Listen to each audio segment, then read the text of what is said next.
Vplay, Cantar de Galo, o teu novo canal. Este programa é patrocinado por HM Motor, Ateliê Cátia Coelho, Icon Publicidade, Restaurante Dom Frango, Ratatouille, Danke.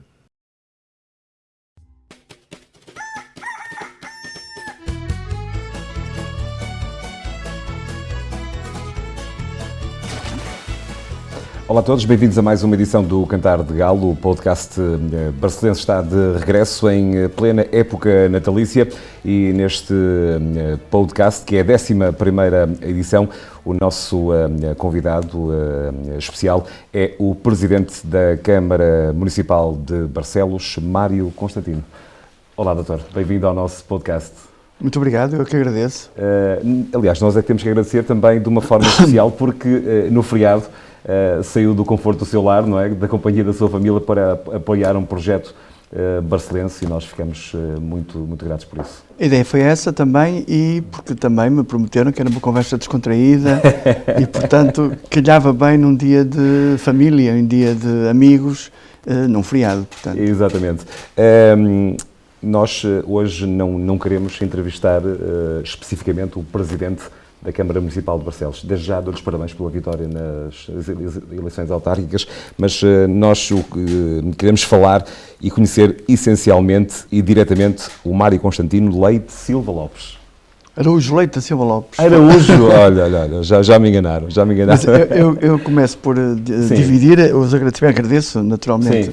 As felicitações, mas não foi uma vitória minha, foi uma vitória de uma grande equipa. Sim, de uma estrutura de uma equipa, estrutura grande e, portanto, foi uma vitória de todos. Eu queria partilhar com todos os meus companheiros esta vitória e este resultado. Doutor, onde é que encaixa aqui o Araújo, então? Mário Constantino? Araújo. Araújo. Que nome tão grande. É verdade. Araújo da minha mãe, Leite Silva Lopes do meu pai.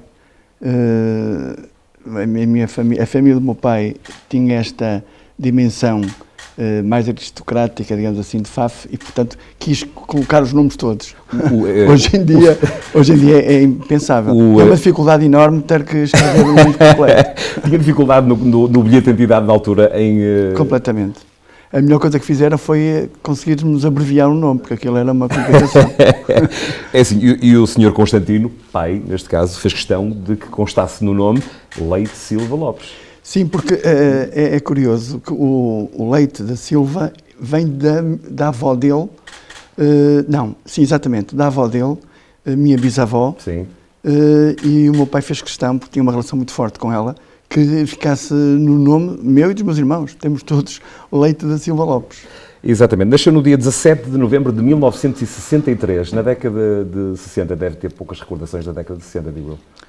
Sim, tenho algumas recordações, porque tive efetivamente uma infância muito feliz entre Portugal e Angola e tenho muito boas recordações.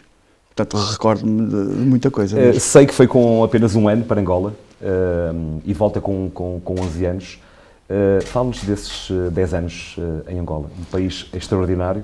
Olha, eu, curiosamente, neste verão, acabei de ler um livro que era O Último Adeus, que no fundo era alguém que vinha de Angola, retornado, e que faz um retrato do que foi sair de Angola e regressar.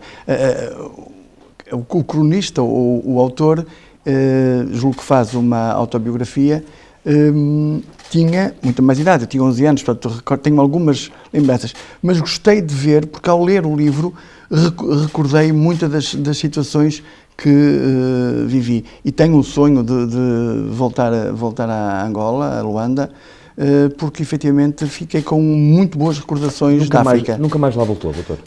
Já voltei à África, mas nunca a Angola, e portanto é um dos meus desejos, é ir a Angola.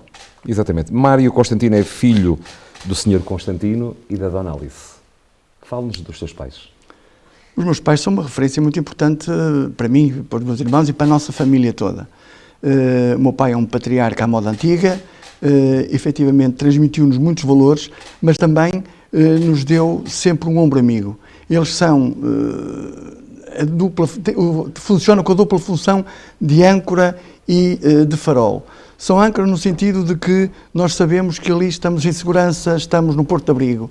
E farol porque também, quando nós estamos na nossa vida, portanto no mar alto, quando precisamos, olhamos e vemos um farol ao lado que nos guia, que nos orienta. Portanto, são uns pilares fundamentais na nossa vida. Sempre foram e continuam a ser, porque efetivamente são o símbolo agregador de toda a família.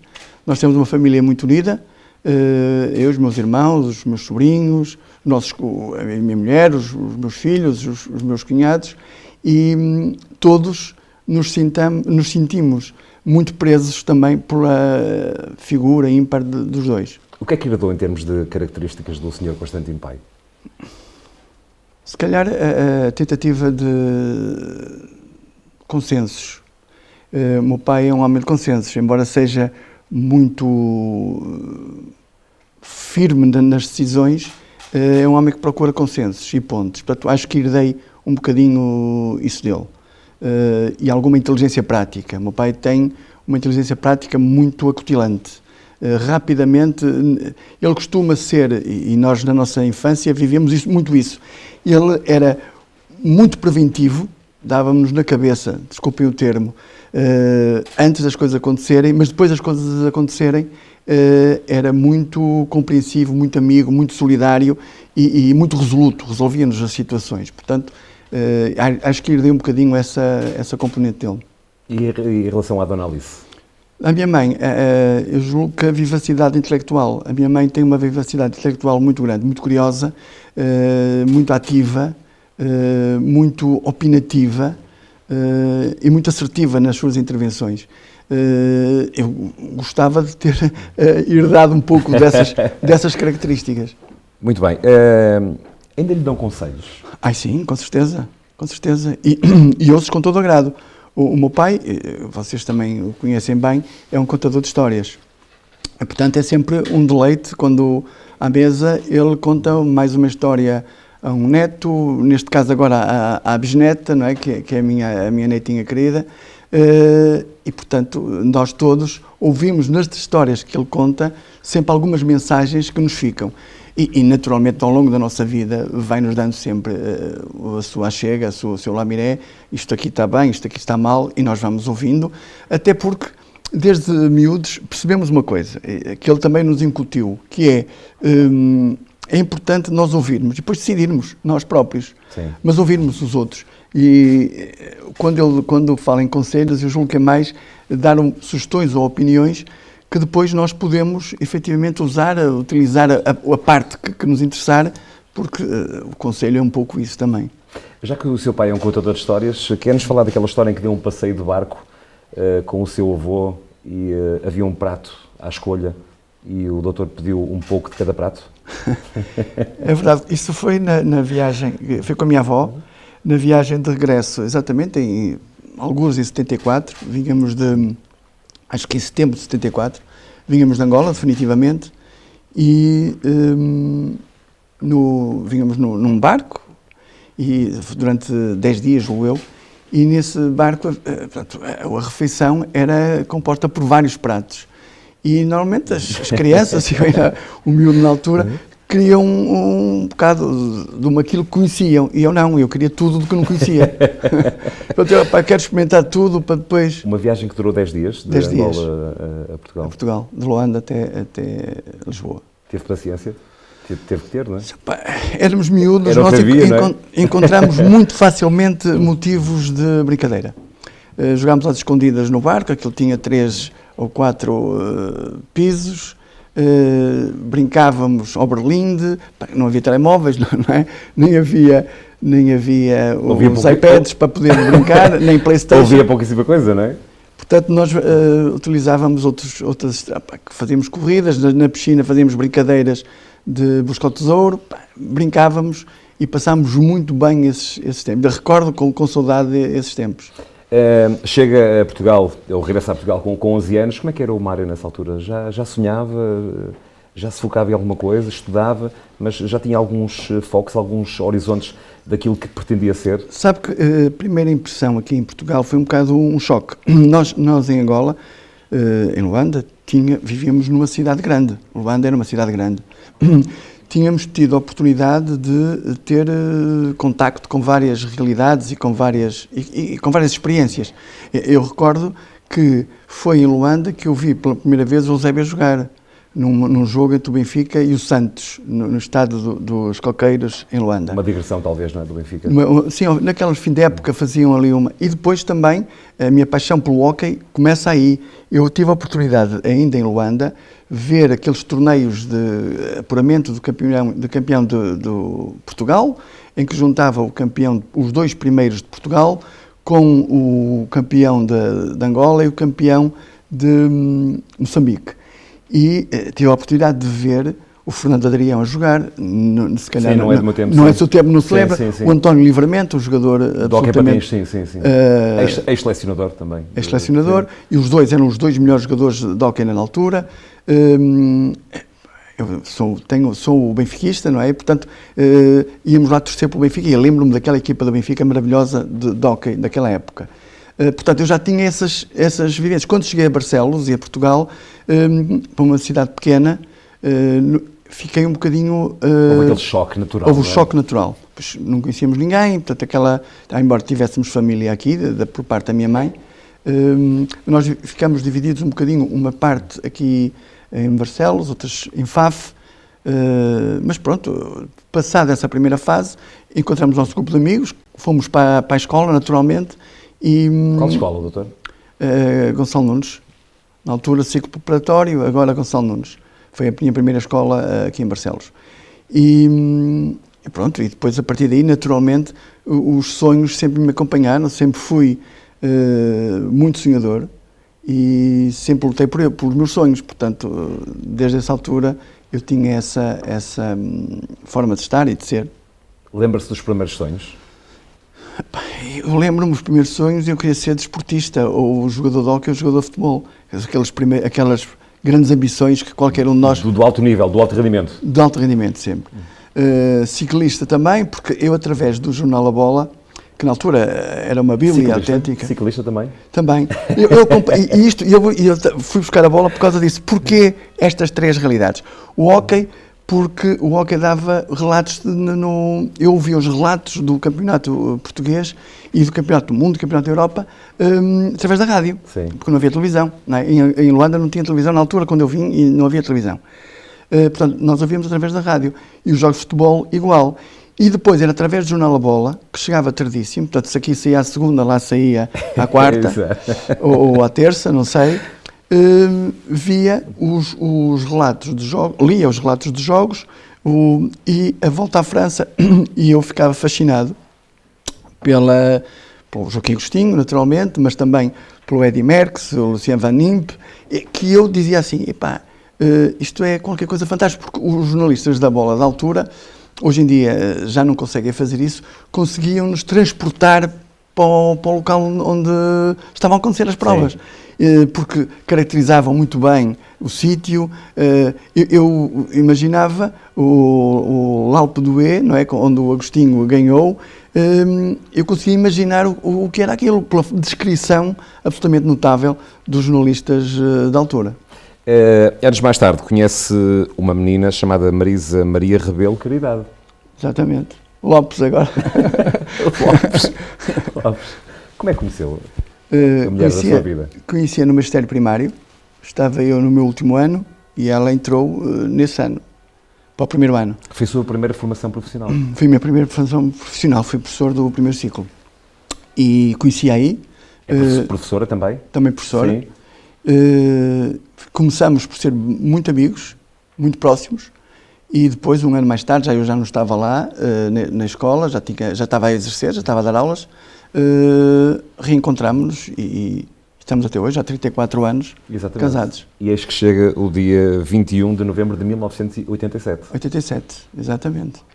3 anos depois, acho eu, 3 anos depois de a conhecer, sim. Eu conheci a pai em 84, 85, quando estava a terminar o magistério, e depois casámos em 87. Quem é que pediu em namoro a quem na altura? Na altura já éramos muito modernos, não é? Sim. Já a época de 80. De que forma é que a conquistou?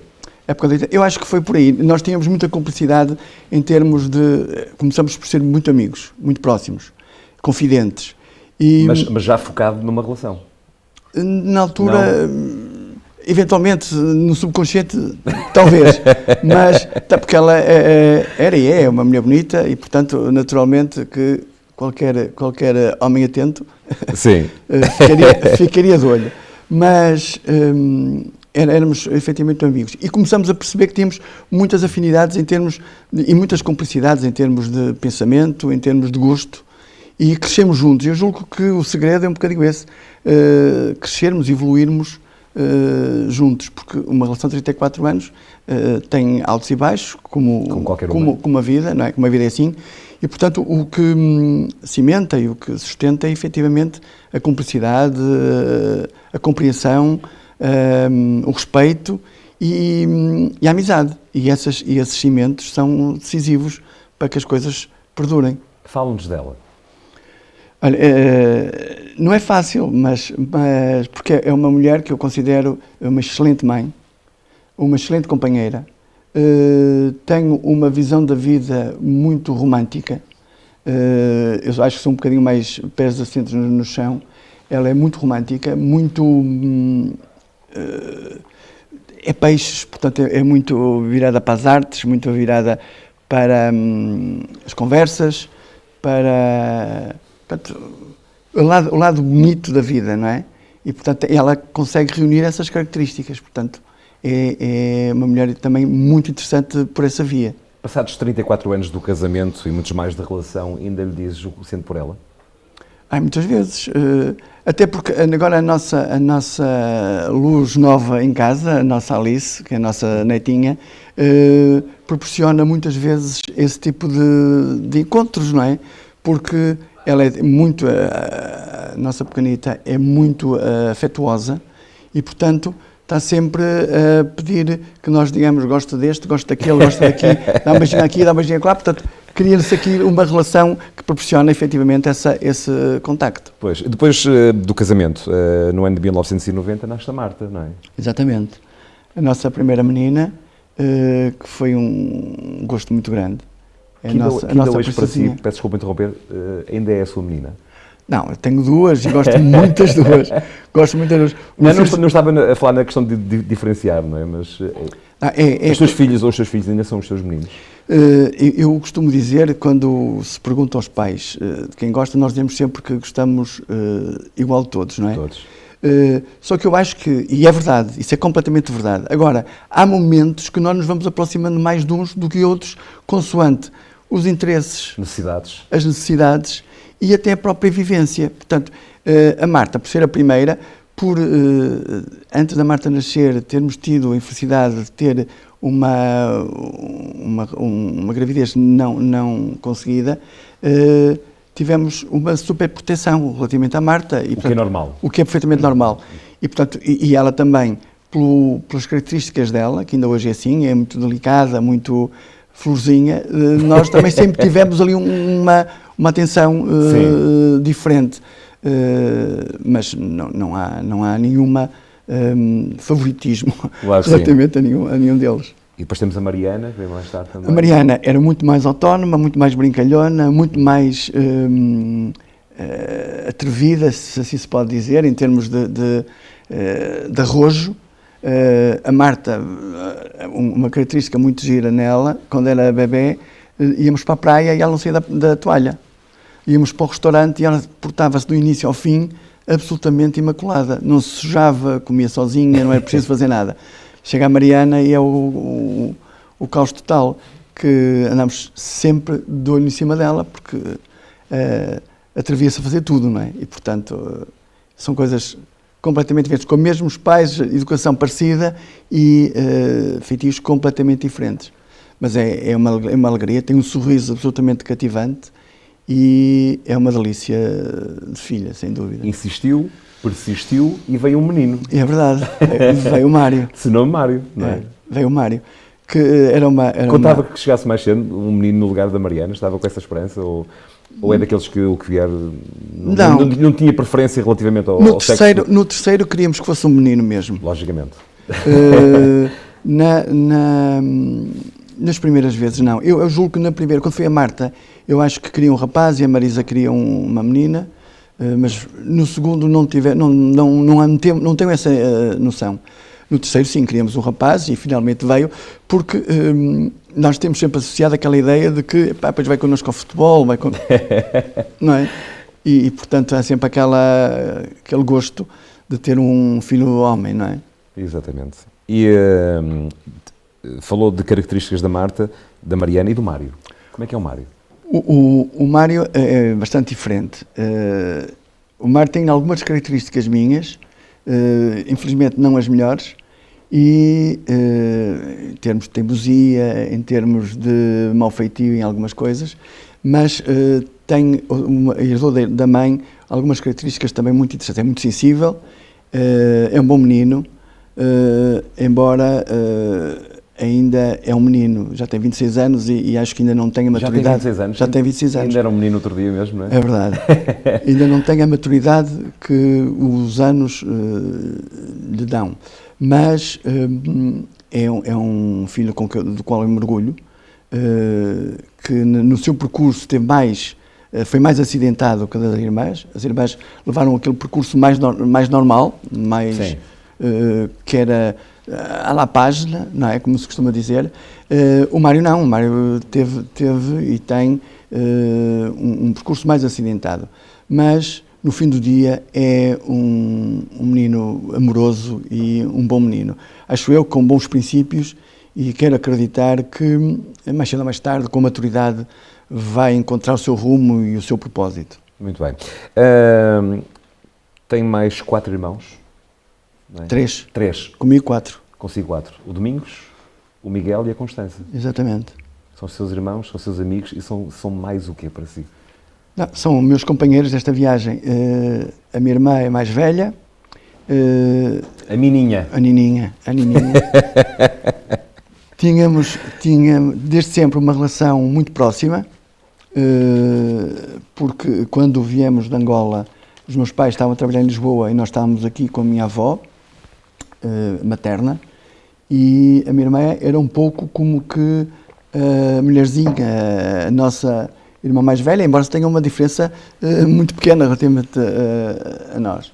O meu irmão Nené é o irmão companheiro de uma vida que em todas as atividades que fizemos juntos, desde o desporto até aos estudos, porque andamos mais ou menos nos mesmos percursos. Ele é advogado, eu também tirei o curso de Direito depois, e o meu irmão Miguel é o mais novo, é a alegria da família. Quando ele chegou, efetivamente, nós tínhamos já uma idade, eu já tinha 9 anos, acho que é uma diferença de 9 anos que tenho do meu irmão, e, portanto, era o nosso menino, era o nosso brinquedo, o nosso bebezinho, mas tenho uma excelente relação com todos eles, e potenciada também pelos meus pais, e eu recordo com saudade, às vezes falamos nisso, que nós somos todos muito competitivos, então nós fazíamos torneios de tudo, do xadrez, às cartas, ao berlinde, à conchinha, tudo servia para fazermos torneios. E o meu pai entrava connosco, quer dizer, fazíamos ali competição a séria, de todo o tipo, para vermos quem é que ganhava. Então aquilo era fantástico, porque as nossas férias, os nossos fins de semana eram absolutamente notáveis. Nós às vezes deixámos de ir ter com os nossos amigos porque estávamos a acabar um jogo que era decisivo para ver quem ficava em primeiro, porque depois cada partida somava para o ranking, não é? E, portanto, nós tínhamos essa competição e era giríssimo. Muito bem, vamos mostrar agora 2 fotografias e queria que as comentasse. Portanto, para já, nesta sequência, vamos apenas mostrar 2 fotografias. Quem são? Os meus pais e os meus irmãos. Esta, eu julgo que é recente, esta fotografia é recente. Muito bem, vamos ver mais... Todos muito bonitinhos ainda, não é? todos muito jovens, até os seus pais. Parecem irmãos já? É verdade, é verdade. Este aqui é o grupo de amigos. Ouvi dizer que se encontram praticamente todos os sábados. Todos os sábados. É verdade. Há vários anos. Há cerca de 30 Eu pedi à anos. Regi que mantivesse a fotografia mais um pouco. Quero falar destas pessoas. Quero apresentá-las. Com certeza que sim. É um grupo de amigos. Os primeiros são o Avelino e a Ani, que estão ali, são os segundos a contar do ecrã da esquerda, que são os amigos há mais tempo, Sim. desde o tempo do magistério. A Ani foi colega da Marisa, e há um episódio, eu conheço o Avelino numa circunstância muito, muito engraçada. Eu naquela altura andávamos à boleia, eu ia namorar com a Marisa à Apúlia, e fui à boleia, e quem me dá a boleia foi ele. E ainda não nos conhecíamos. Elas as duas eram muito amigas, sempre foram, desde o magistério, e ele disse: para onde é que vais? Eu disse: vou para a Apúlia. E eu também vou, levo-te. Quando chegamos à Apúlia, onde é que ficas? Eu fico ali à beira da igreja. Eu também vou para lá. Quando estávamos a chegar lá, disse: onde é que tu vais? Eu disse: eu vou aqui falar com a Marisa. E ele: eu também.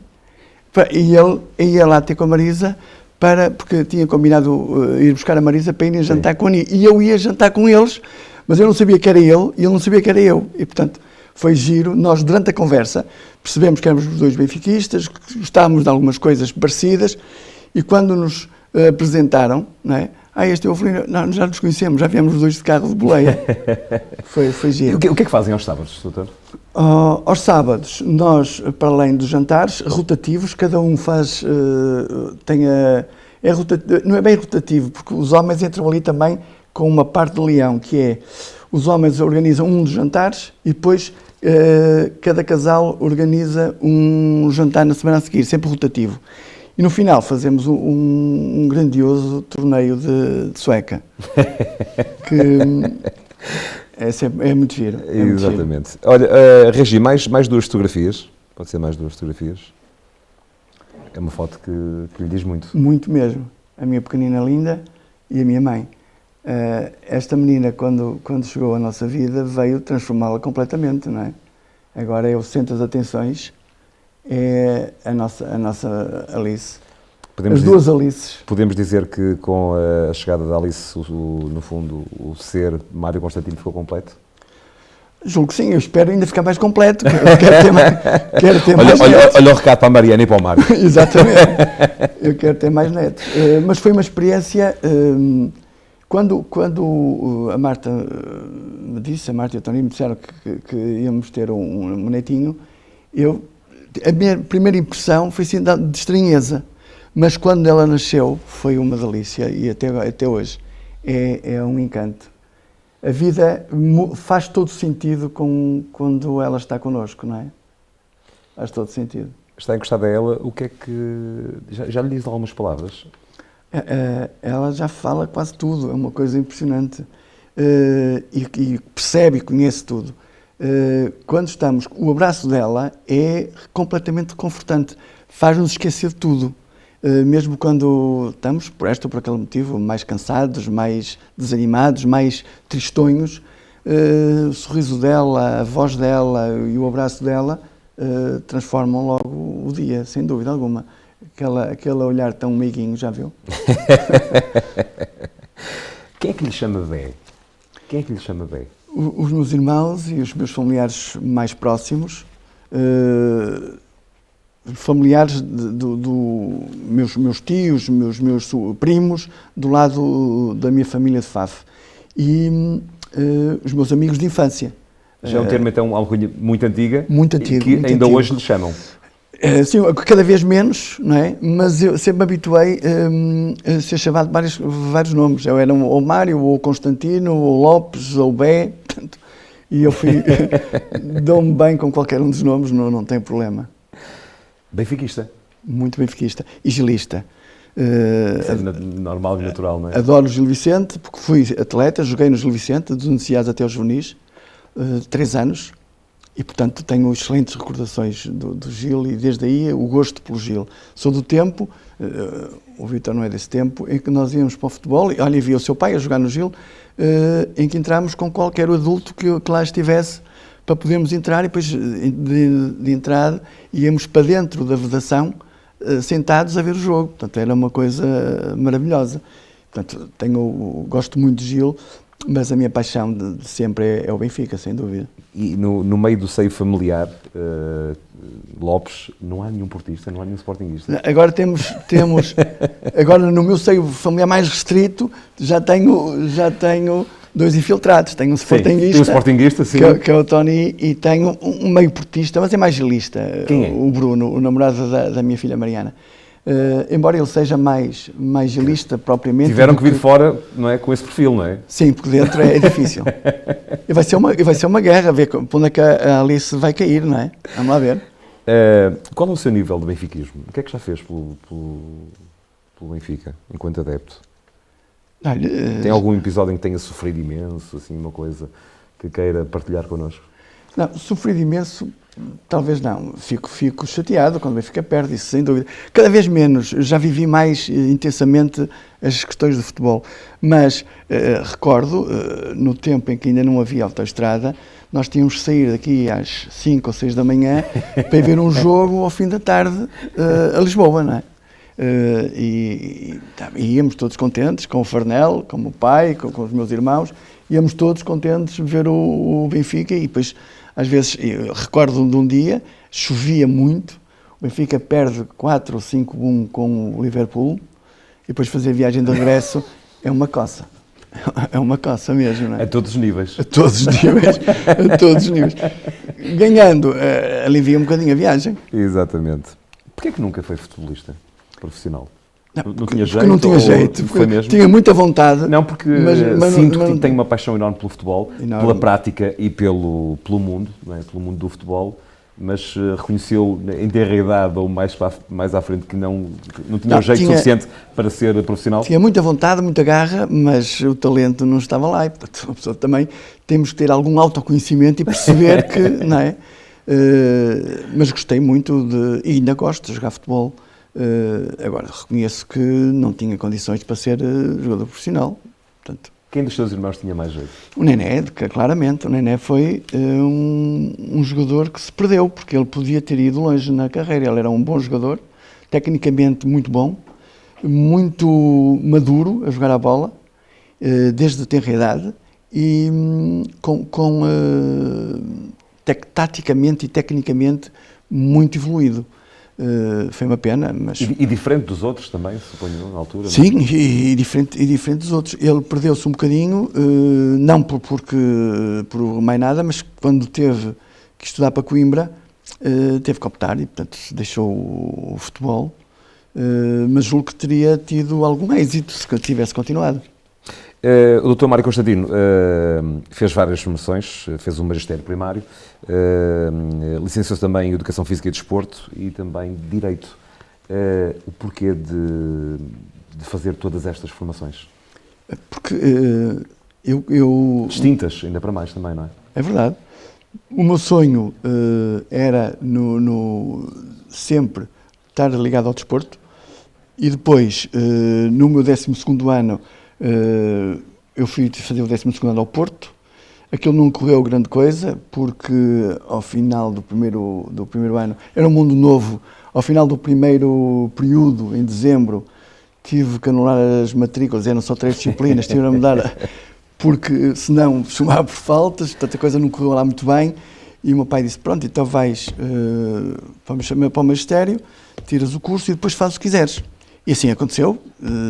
Quando fui relativamente a medo, um bocado assim, pá, não é isso que eu quero, mas adorei estar. Depois, quando comecei a dar aulas, no primeiro ciclo, percebi que não era aquilo que queria. Aliás, eu conversava muitas vezes com a Marisa e a confidência que há bocado falava e a cumplicidade.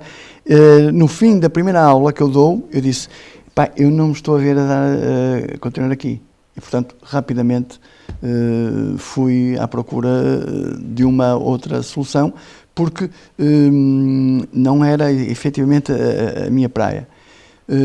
Fui tirar o curso de Educação Física e gosto muito de ser professor de Educação Física, é uma área de desporto que eu adoro, e depois sempre tive algum jeito e alguma sensibilidade para o direito e, portanto, também quis abraçar esse desafio. E pronto, e consegui esses desafios e fiquei pleno a nível profissional com essas formações. Foi possível, em algum momento da sua vida, conciliar tudo isso? Foi possível? Chegou a fazer isso? Não, é impossível. Eu consegui ser advogado e professor em simultâneo. Agora, professor do primeiro ciclo, professor de educação física, não, isso é... Não estou a falar do magistério primário. Foi possível sim, professor, de professor com direito? Sim, mas era desgastante? Era um bocado, mas apaixonante. Quer dizer, eu no direito fazia incursões, como eu costumava dizer, um bocadinho por desporto. E depois fui ganhando gosto, mas eu não fazia as oficiosas, como a maior parte dos advogados faz, que é estar disponível. Eu tinha alguns clientes e, portanto, trabalhava com eles e já me satisfazia assim, porque a minha profissão e a minha atividade principal era ser professor. E, portanto... Já o realizava, essa forma de trabalhar no direito, não é? Já o completava. Exatamente. Exatamente. Vamos só recordar que estamos com o patrocínio das canecas Dunk, que estas incríveis, maravilhosas e lindíssimas canecas, eu vou brindar com o Dr. Mário Constantino e agradecer-lhe esta conversa. Obrigado. Já voltamos para a segunda parte desta conversa com o Mário Constantino, o Presidente da Câmara Municipal de Barcelos.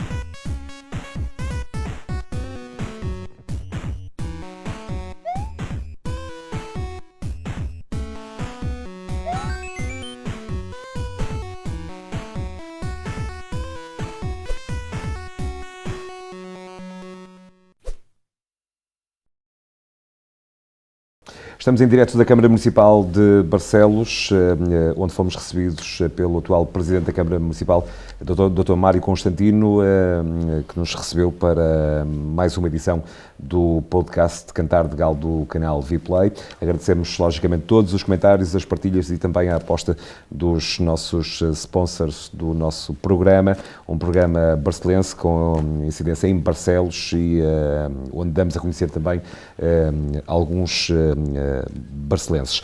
Falando agora de uma parte mais profissional, e terminamos a primeira parte a falar nisso.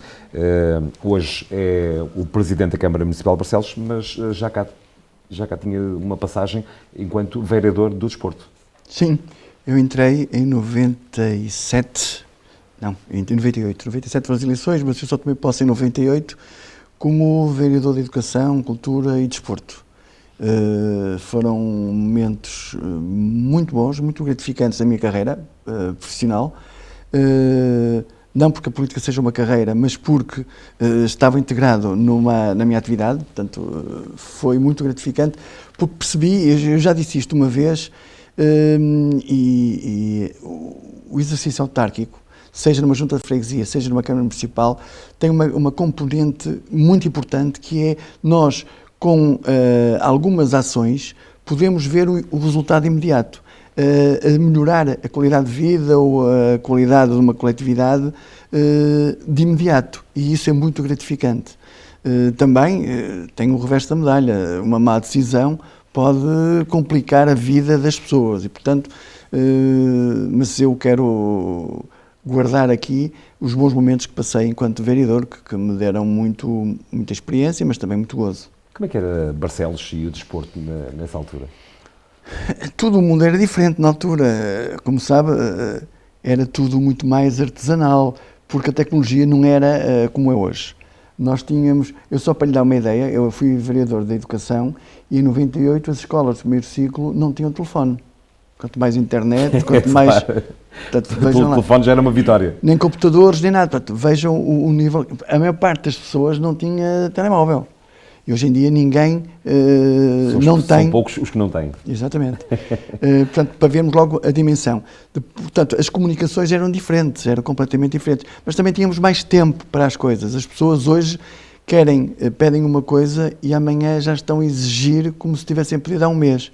E naquele tempo tínhamos mais tempo para amadurecer as decisões. Hoje é um bocadinho mais pressionante. Mas na altura, que é isso que estamos a falar, Barcelos tinha um hóquei muito ativo, tinha um Gil Vicente também muito forte e tínhamos muitas coletividades. As instalações esportivas não eram as melhores, sem dúvida, que não. Houve alguma melhoria a esse nível e também o gosto pelo desporto já existia e foi aí, nessa altura, que se iniciou o futebol popular. Sim. Foi nesse período... 1994, 95? Não. Oficialmente mais tarde, mais então? Tarde. Sim. Oficialmente mais tarde. Foi em 99, por aí, 99, 2000. E que permitiu, porque no meu tempo, uma das lacunas que nós tínhamos foi que, como eu e o meu irmão, deixamos de jogar no Gil Vicente e depois não havia futebol popular para que nós pudéssemos expressar a nossa escolaridade num nível adequado, não é? Não era no nível profissional, mas no nível adequado. E hoje em dia os jovens já têm essa oportunidade. Portanto, nós fazíamos daí termos enverdado para o futebol salão, porque era mais fácil e havia mais possibilidade de jogar. Mas voltando à questão, o desporto na altura tinha uma importância muito grande na atividade associativa em Barcelos. Era através do desporto que muitas pessoas se reuniam e em torno do desporto faziam convívios, faziam atividade física e tinham uma atividade até associativa.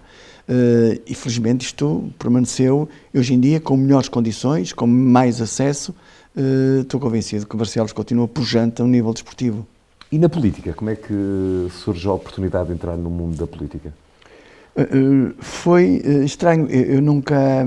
Eu sempre tive, até por influência da minha avó, a minha avó era uma sacarneirista terrível. E eu ia com ela aos comícios.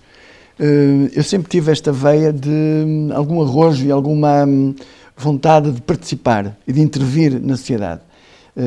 Foi assim, através do movimento associativo, onde eu iniciei a minha atividade mais cívica, digamos assim, e acompanhava a minha avó aos comícios do PSD aqui em Barcelos sempre. E um dia sou surpreendido com um convite. Estranhei, e aliás, quando o Dr. Fernando Reis me convida, eu perguntei, mas porquê eu? Quer dizer, não sou militante do partido, embora seja simpatizante, não fiz nada de relevante. Porque eu? Ele lá me explicou e eu percebi que podia efetivamente ter algum espaço. Sentiu que tinha carisma também, o Dr. Fernando Reis na altura viu em si que tinha carisma político? Mas mais carisma, capacidade de comunicação, eu julgo que o que pode ter influenciado foi o facto de eu estar no movimento associativo. Eu fazia parte da Associação Nacional de Professores e tinha representado Portugal em 2 fóruns, um no Luxemburgo e outro em Bruxelas, onde nós, na altura, se discutia e se pugnava pela carreira docente. E a intervenção pode ter sido positiva e vista como está ali alguém que é novo, 30 e poucos anos, 31 acho eu na altura, que tem aqui algum potencial. Mas eu desconhecia o mundo autárquico, digamos assim, mas já me aliciava a política. E, portanto, aceitei o desafio e, nesta condição, disse-lhe, olha, eu não disse nestes termos, um pouco assim, quer dizer, eu vou à experiência e aqui a 2, 3 meses, se vir que tenho condições e que me consigo adaptar, tudo bem. E consegui com muita facilidade, penso eu, e rapidamente gostei desta vida autárquica, num bocado na lógica que há bocado dizia, ter uma visão global do Conselho, começar a perceber que nós temos um potencial enormérrimo e que há possibilidades, com uma estratégia bem definida e com objetivos muito claros, chegar lá. E isso atrai, naturalmente, quem quer fazer coisas. Ser Presidente da Câmara Municipal de Barcelos é para si um orgulho, uma honra e mais o quê? É um orgulho, uma honra e uma responsabilidade enormérrima. Na verdade, no outro dia o Dr. Rui Rio disse uma coisa que me pôs a pensar, que é verdade. ninguém nasce preparado para assumir este papel ou aquele, sobretudo um cargo deste género. O que nós nos preparamos ao longo da vida é para enfrentar desafios e para ir fazendo pontes e fazendo formações que nos permitam ter ferramentas para depois nos cargos podermos usar. E neste caso, o meu sentimento, primeiro foi naturalmente de honra e de orgulho, mas também de muito sentido de responsabilidade, porque eu tenho a noção que não podemos falhar aos barcelenses. O Barcelos está adiado, o concelho e a cidade, e nós não podemos falhar. Temos que ser rápidos, assertivos e absolutamente estrategas no sentido de levar Barcelos no rumo certo. Isto é como uma viagem que nós nos lançamos para o alto mar, e se não levarmos um rumo certo, podemos nos perder pelo caminho. Portanto, eu quero ter a noção exata do ponto de partida e do ponto de chegada e aguentar com firmeza e com assertividade as intempéries que podem surgir durante o caminho. Mas se tivermos um rumo certo, nós vamos lá chegar. E eu estou certo que nós temos esse rumo e queremos lá chegar. E Barcelos está tão bonito? Sem dúvida. Barcelos está muito bonito, mas pode fazer efetivamente ficar muito mais. Eu referi-me a esta magia do Natal, atualmente esta decoração está tão bonito, Barcelos. Sim, Barcelos tem essa característica, é uma cidade muito bonita e que com alguns apontamentos de cuidado ficam logo potenciada a um nível superior e a iluminação vem dar essa careja. Mas o que se destaca em Barcelos é a sua monumentalidade, são as suas pessoas e a alegria das pessoas. Eu julgo que também esta magia de Natal, que as luzes também dão o seu calor e o seu contributo, o que se nota é que Barcelos está a viver uma época, e isso também nos cria mais responsabilidades, de expectativa e de esperança. E eu costumo dizer isto, e digo isto muitas vezes aos meus filhos, que ninguém vive sem esperança. E ninguém consegue viver sem a expectativa de amanhã ser melhor e as coisas acontecerem de uma forma melhor. E, portanto, isso traz-nos uma responsabilidade muito grande, porque nós temos que ir dar correspondência a essa expectativa que foi gerada. E, portanto, estou em crer que Barcelos poderá, efetivamente, ainda ser melhor. Muito bem, voltando aos gostos pessoais do Dr. Mário Constantino, o que é que gosta de comer? Olha, eu por acaso sou, como há bocado começamos por aí, não é? Sou um bom garfo. Eu gosto de comer muito peixe, mas também gosto de comer carne.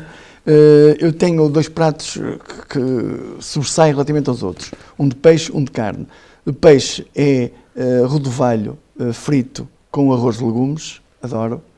E de carne é o célebre cozido à portuguesa, que é qualquer coisa de notável. A professora Marisa faz bem esses pratos? Faz, muito bem, quer um, quer outro. Sendo que o cozido à portuguesa, para mim, até porque, na verdade, vivemos na Apulia e isso lá as verduras e os legumes são absolutamente notáveis, eu dizia então que no cozido à portuguesa os bons legumes fazem toda a diferença. No final de um peixe ou dessa carne que acabou de referir, um leite cremezinho Exatamente. da professora Marisa, não é? É o feixe ideal, não é? É o feixe ideal. Eu costumo lhe dizer muitas vezes, não faças bem nada, faz o leite creme, está bem assim. O que é que tem de especial esse leite creme? Porque normalmente eu costumo, e ela foi aprendendo comigo, digo eu, porque eu disse, é leite creme, não é creme de leite. Isso quer dizer que tem que ser mais líquido, porque é leite creme. E normalmente nos restaurantes e nos sítios as pessoas tendem a engrossar o leite creme. Sim, mais espesso. Mais espesso. Sim. E eu digo, isto é leite creme, portanto é leite com um bocadinho, e ela põe líquido e fica absolutamente notável. E para acompanhar, para beber, assim, esses pratos preferidos? Olha, eu, curiosamente, eu gosto de... Nos vários contextos, com Sim. Não é? Portanto, peixe, carne, com amigos, em casa, no restaurante, o que é que gosta? A bebida que mais bebo é cerveja, mesmo. Em todas as ocasiões, para mim, uma cerveja fica bem. Mas gosto de um bom vinho e um bom espumante. Um vinho tinto, maduro e um bom espumante. São as 3 bebidas de eleição. Pois, de resto, bebo, consoante as circunstâncias, uma coisa qualquer. Portanto, também não sou muito esquisito relativamente a isso. É uma pessoa também extremamente viajada. Gosto muito de viajar. Adoro viajar. Acho que é a maneira melhor de se conhecer e de se saber. E depois, também, a viagem permite-me dar um bocadinho aso àquela curiosidade inata e àquela vivacidade interior que eu tenho de saber mais, conhecer melhor, estar mais disponível. Portanto, tenho tido essa oportunidade e tem sido um gozo tamanho poder viajar um bocadinho pelo mundo. E teve o privilégio de assistir a 2 finais de europeus, no caso de 2004, Portugal-Grécia e o Portugal-França em 2016. É verdade. Com sentimentos distintas. completamente distintos, é verdade. Em 2004 com uma frustração enorme, porque estava tudo preparado para ganharmos e depois... Fazia mais sentido até termos ganho aí, não é? Sem dúvida. Uma maldita Grécia ganhou, mas depois o reverso da medalha foi em 2016 e foi absolutamente inacreditável. Quando o Ronaldo sai lesionado, nós ficamos todos, e penso que quem não estava lá também ficou, não é? Quem viu pela televisão. Pensamento coletivo, não é? Pronto, já fomos. E depois aquele gol do Éder veio. Explosão. É indescritível a sensação de ver e viver aquilo. O silêncio dos franceses, a nossa alegria, que era mais do que gritar. Ninguém conseguia ficar quieto. Viu o jogo com quem, doutor? Eu vi na altura com alguns elementos aqui da Associação de Futebol de Braga. O Fernando, não me recordo do outro colega, mas trabalhava no Moreirense, Miguel Moreira, o doutor Miguel Moreira, que era advogado do Moreirense. Foram os 2 com quem me abracei logo no momento, no momento do gol do Éder. Do gol do Éder. Muito bem, e depois também, ao regressar a Portugal, vem com a comitiva da Federação? Não, nós viemos vários aviões, porque naquele aeroporto estava muitos charters que transportaram portugueses para lá e era incrível o ambiente que se vivia no aeroporto. Enquanto esperava para o embarque, ninguém conseguia estar quieto sem estar a gritar. E depois nós regressamos logo ao fim do jogo e acho que Portugal vem no dia seguinte de manhã, ou ao meio da tarde. Quais são os maiores defeitos do Dr. Mário Constantino? São muitos, não queria enumerá-los todos, senão vocês também ficam a saber. Não, são muitos. Os mais relevantes, sim. Os que são impossíveis de mudar já faz parte, não há hipótese. Sim. Eu costumo dizer que nós temos sempre hipótese de mudar, não é? Sim. Porque os defeitos são comportamentos e os comportamentos podem ser alterados. Mas tenho vários. Mas alguns até não desgosto deles, portanto vou-os mantendo por... Eu estou a fazer essa pergunta porque eu tentei saber de alguns e ninguém me conseguiu identificar. Conseguem, sim, acho que sim. Mas não tenho um que me chateie demasiado, não tenho. E alguma característica ou virtude que o faça, no fundo, sentir bem ou o tornar diferenciado? Característica, virtude não. Característica, a minha principal característica, a característica que eu mais promovo é a tenacidade. Para mim, o impossível só existe até o momento que nós conseguimos superá-lo.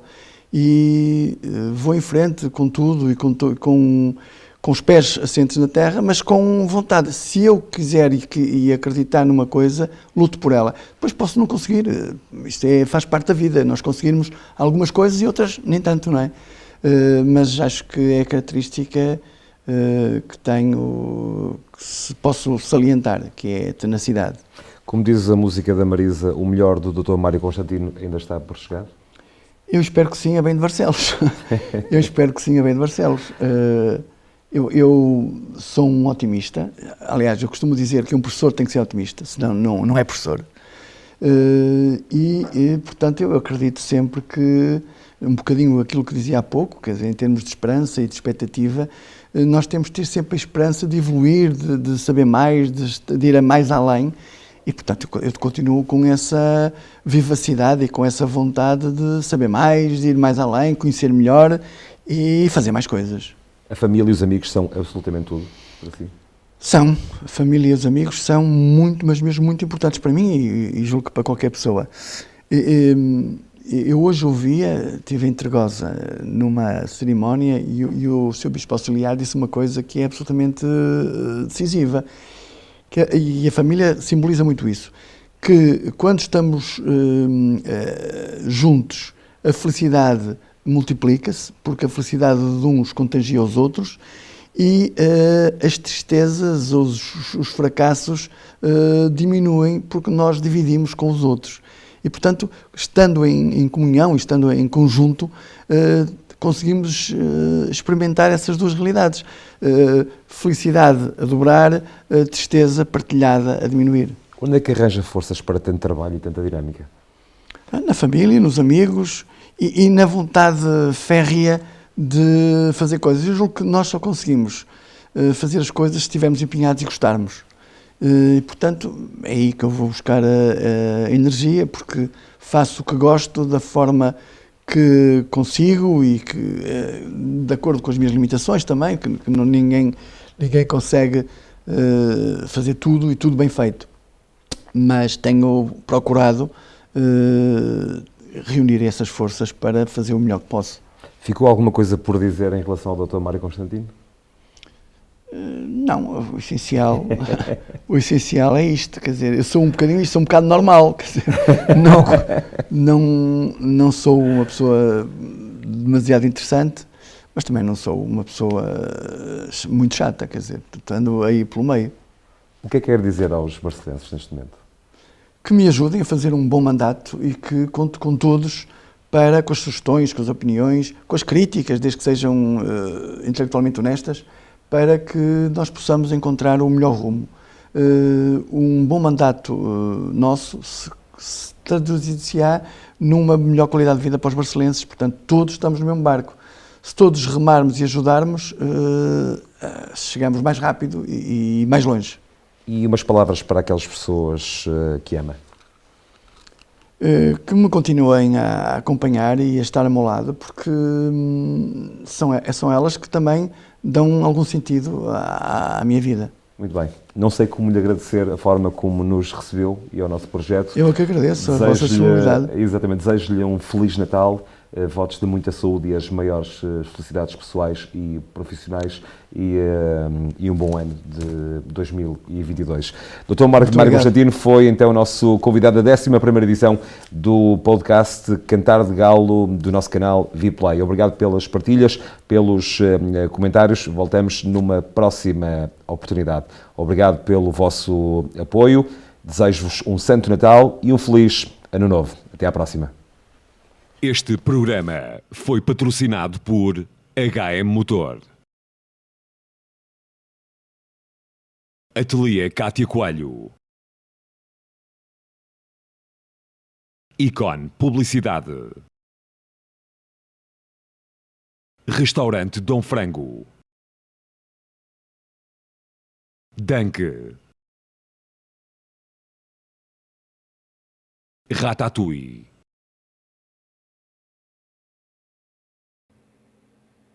Cantar de Galo, um exclusivo Vplay.